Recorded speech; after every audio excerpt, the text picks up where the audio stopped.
Hey guys, welcome to another New World video. So today AGS announced that they updated the PTR at 5 PM to round 3 of the May PTR cycle. And with this new cycle to the May PTR, there are some changes, so let's get into it and see what we have in store. To begin, they have taken out the level 60 backstory for the PTR characters and replaced it with a new one to coincide with the remaining days of the PTR. With this one, you will receive gear 625 to better facilitate high-end PvP and higher tier mutated expeditions. For OPR, they fixed a bug that was causing the bags that were dropped by down players when collected to destroy the materials contained within them. For the PvP arenas, they made another pass and have fixed a ton of stuff. They adjusted the scoreboard once again to show the scores from the current game only, because before, they had been displaying scores carrying over from all the games you had played that session. They added honing stones to the arena consumables list. They fixed the 3v3 arena HUD because it was a mess unless you played at the 16:9 resolution. Now it should adjust properly for all resolutions. There was an issue where if you killed a player and then that player disconnected after dying, it was counting as 2 kills. Now it will properly count as 1. A really big exploit that had cropped up was that it was allowing players who had been downed and been sent to the spectator box to continue to attack and heal from the spectator box. That's now been fixed. They greatly reduced the drop rate of the arena furniture as a reward from the 3v3 arena. They fixed the bug that was allowing full groups to queue for the 3v3 arena instead of just the 3-player cap. A few of the arena consumables were not working as intended last round and now should all be fixed. They fixed the bug that was causing your regular non-arena consumables to disappear when you played arena games. They also made some fixes to music, tooltips on the arena food, and other visual effects stuff for the arena. For the wars section, they fixed a bug that was making fort turrets unable to be replaced when destroyed. For mechanics, they have adjusted the stamina delay, which was lasting longer than intended. So how long should it be? Well, currently on live, the stamina regen delay is 0.5 seconds after a dodge or a roll or a movement or whatever. Well, what they have done now on the PTR and what they had intended to do was increase that by an additional 0.5, making it 1 full second delay, now over the live's 0.5 second. They made some changes to the weapons again this round. The main changes for the blunderbuss were a decrease in damage per pellet from 58 to 50% on the Azoth Shrapnel Blast.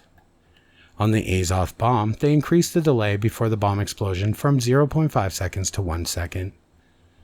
For the blast shot, they decreased the damage from 70 to 50%. For the net shot, they increased the damage from 40 to 70%, and they increased the slow duration from 2.5 seconds to 3 seconds. For apparatus, they increased the slow duration from 5 to 7 seconds.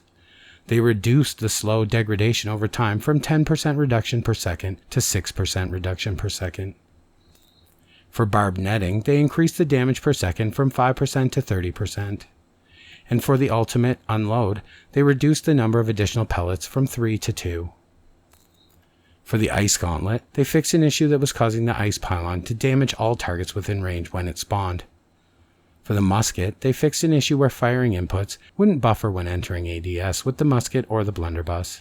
For spear, they fixed an issue where the perks that deal extra damage like keenly jagged, chain, whatever, could reset the hit count for the deadly consistency passive.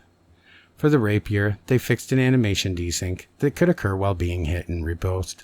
For worldplay, they have added the named loot tag to the following creatures: Abiogenesis, Boomer, Borvarn, Bright Eye, Entropy, Ezra, Jackson, Carl the Overseer, Corrupted Gladiator, Ysera, Captain Luten, Silverpelt, Snaggletooth, the Striped Kirin, Dimethicone, Cedril, and Morgoth. I'm sure I butchered many of those names.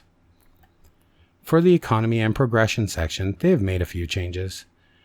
First, they have removed the socket from invasion shields, because, well, shields have never been intended to have sockets. They have adjusted the rewards track for the PvP reward track system. They were rolling lower quality than intended.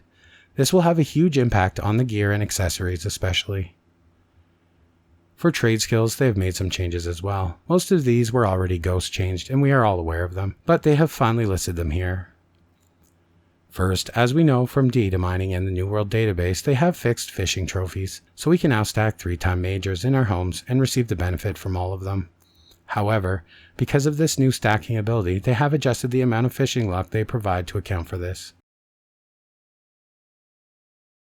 They have finally added a map marker to more clearly display your respawn location when you die, not only showing it in a listed text section.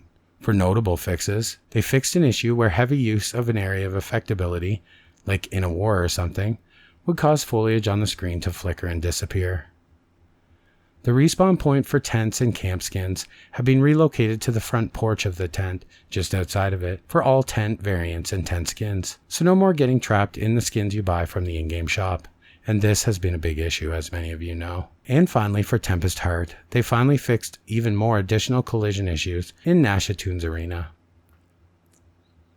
So guys, some really great fixes and changes, and I was on yesterday testing and working on a new video, and I found out they also fixed the skinning, so that's really great.